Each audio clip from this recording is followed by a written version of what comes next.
Hello, everybody, and welcome to this. This is your weekly WWE Monday Night Raw preview. I'm your host, your very old English friend LK here from ProWrestling.me and KocoSports.net. And before we get going, put in the comments, do you think this show, as in Monday Night Raw, will be a success or will it be a failure? Now, what I mean is, in terms of success and failure, is will it do its job? Get me hyped for the Battleground event this Sunday? Will it get me hyped for the draft event tomorrow on SmackDown Live? SmackDown Live. That is the two important things. This could be the worst show in the history of professional wrestling, wrestling-wise. But if they tell good stories and if they make me pumped for Battleground, if they make me want to sit there, get my phone out, put on my calendar, click add new event, Battleground, and count me down the hours, and if they make me fucking go and do fantasy drafts all day tomorrow, that means they've done their job. That's the only thing they need to do. I mean, it would be great if they could chuck a few 3, 4, 5-star matches in there, but this is WWE. We know that's not going to happen. They're very involved in their storytelling aspect. So please put that in the comments. It'll be interesting to see what you guys think ahead of Monday Night Raw. Thank you for joining me today. It's a very hot day today, if I could be perfect honest. So go get yourself not an alcoholic beverage. You can do if it's nice and chilled, but I've got myself a nice Coke straight from the fridge. Beautiful. It is smoking. And I mean, I'm literally sweating my English ball sacks off right now.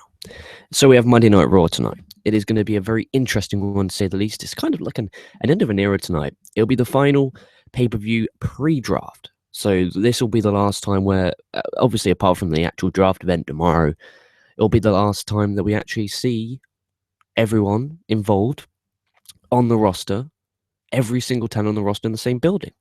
It's very interesting, isn't it? We have advertised talents, include Cena, Big Match John, and AJ Styles, obviously ahead of their 6-man tag team match at Battleground. Kevin Owens, obviously, match with Sami Zayn, Sheamus, Chris Jericho, Shane McMahon, and Stephanie. Obviously, Shane and Stephanie will be announcing who their general managers will be, because obviously last week we found out that Shane McMahon is the commissioner of SmackDown, Stephanie McMahon the commissioner of Raw. And also yesterday we have a new WWE draft rules, and I'll give you the quick little read of that whilst I break things down. It's really strange, actually, when it came out. I was like, what? I didn't realize there were going to be rules. I thought everyone had common sense. But no, there was some things cleared up which did need to be cleared up. And I'm very grateful for WWE.com to actually release them. I'm in a good mood. I'm in a really good mood. So here we go.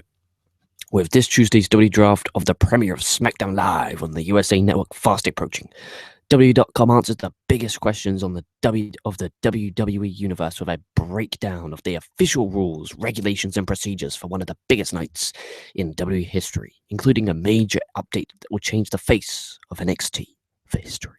Oh, wow. These guys know how to write. The rules for the first WWE draft,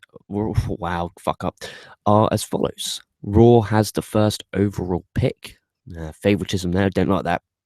Since SmackDown Live is a 2-hour show and Raw's a 3-hour show, for every 2 picks SmackDown Live receives, Raw will receive 3 picks. Oh, okay, that makes sense. Okay, I'll take that. You know what? Not too bad. Tag teams count as 1 pick unless a commissioner or a general manager specifically only wants 1 member of a team. Okay, so that's obviously how we're going to split things up. 6 draft picks will be made off the NXT roster. That's very interesting. Only 6. It's a bit disappointing. So male superstars eligible are AJ Styles, Bertie, Apollo Crews, Baron Bullshit Corbin, Big Slow, Braun Strowman, Bray Wyatt, Brock Lesnar, Cesaro, The Gift of Jericho, fuck me, Darren Young, Dean Ambrose, obviously W Champ, Demon Kane, Dolph Ziggler, Eric Rowan, my god, that guy's a job, Jack Swagger, my god, that guy's a job, John Cena, Big Match John, Kalisto, Diet, Owens Diet, Mark Henry, Neville. If you build a sports entertainer from the ground up, you get Randy Orton. Roman Reigns, I'm high. Rusev, obviously US champ. Sami Zayn, Seth Rollins, Shanebo, Botchkara, oh my god, The Miz, Titus O'Neil, and Zack Ryder down for be unemployed. Tag teams, Breeze Ango, obviously Fandango and Breeze, Enzo and Cass, Gallows and Anderson, Goldust and R-Truth, Epico and Primo, Social Outcast, my boy Curtis Axel. The Ascension, oh my god, they're still employed. Dudley Boys, New Day, Usos, Lord Villains. Females, Summer Rae, Banks, Paige, Natalia, Naomi, Eva Marie, Dana Brooke, Charlotte, Becky Lynch, Alicia Fox. My god, what are they doing? Right, that division there, that should be on Raw. There should be no women on SmackDown, because otherwise what? Is the women's champion going to flip from show to show? What happens if there's a SmackDown host show on a Monday that she's advertised for in a big way? I didn't like that. I didn't like that at all. But anyway, they are the rules. That Raw gets exclusive women access, only women access. That's my hope and that's my pray. But anyway, enough of the draft rules. We also have a WWE Championship match tonight. We have Seth Rollins. Seth Rollins, I wish. Seth Rollins challenging Dean Ambrose for the WWE World Heavyweight Championship, or just the WWE Championship as of now, ahead of the Battleground event. Maybe they might do a shock. My gut instinct, I'm going to be honest with you, I'm just going to shoot from the hip. My gut instinct, an honest opinion here, my bold prediction is Seth Rollins will win this match. That's what I think. That's what I believe. I believe Seth Rollins will walk out this WWE champion. Do you know why? Because he'll create a buzz, will create shock factor of Monday Night Raw. Anything can happen on Monday Night Raw bullshit that they'd like to spew. This is a Raw moment. Also, it gives hype, talk, social media talk ahead of the draft tomorrow. Gets talking. And Dean Ambrose is going to get his rematch at Battleground anyway. You know, if it was normally and Roman Reigns wasn't suspended for violating the wellness policy, I'd say, you know what? Roman Reigns is going to come out and he's going to cost Seth Rollins the match. And then we're going to have a stare down with Ambrose and Reigns to close the show. But that's not how it's going to go. They could end it differently. How about this? If this WWE Championship match takes place on hour number 1 or at the top of the hour of number 2, I believe Dean Ambrose will retain. If this is the main event, as it should be, Seth Rollins will win. But you know what they're like. They'll probably have this GM commissioner bullshit as the main event like they did last week. You know, they should have had that hype for the WWE Championship match this week. Last week in the main segment, the main event part of the show. But hey ho, it's only the WWE Championship in WWE. That don't mean nothing. They don't care about shit like that. The draft's more important than the WWE Championship in their eyes. They really fucked me off. Anyway, we've got G1 Climax coming up. Happened earlier on this morning. I'm going to be honest, I'm looking forward to watching that. There's a few matches on there the next few weeks looking forward to. Going to be breaking that down right here on this channel. We've done NXT reviews covering Nakamura and Balor. Links in the description. Easiest way to get our shows, guys, is just hitting the subscribe button. You guys know that already. And if you want to know when we're going live to interact with us, hit that notification button on your mobile device and you'll get you'll get like a vibration and a little text message kind of saying when we are going live every single time. So you'll never miss a live show if you love the live aspect of this channel. Also, there is an Ultima Lucha Dose review in the description.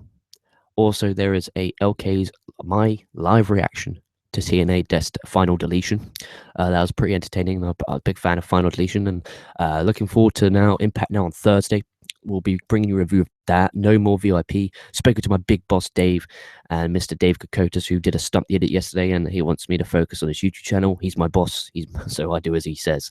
So I'm looking forward to that. So Raw review live after the show goes off the air. And if you're like, oh, but okay, you fell asleep last week, you little fucking toilet.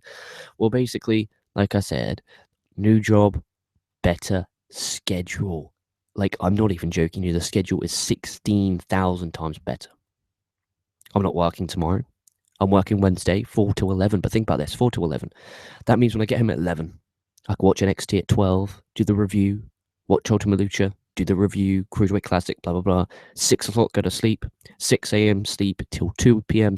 Wake up, go to work 4, finish 11. That's the schedule I want. So if you're like, oh, I love having content on this channel, I'm going to hit that subscribe button. If there's more, I'll hit that subscribe button. Also check out PWME, check out KocoSports.net, where it's okay to be a passionate fan. Thank you for watching this Monday Night Raw preview from your host LK from this damn hot PWME UK headquarters.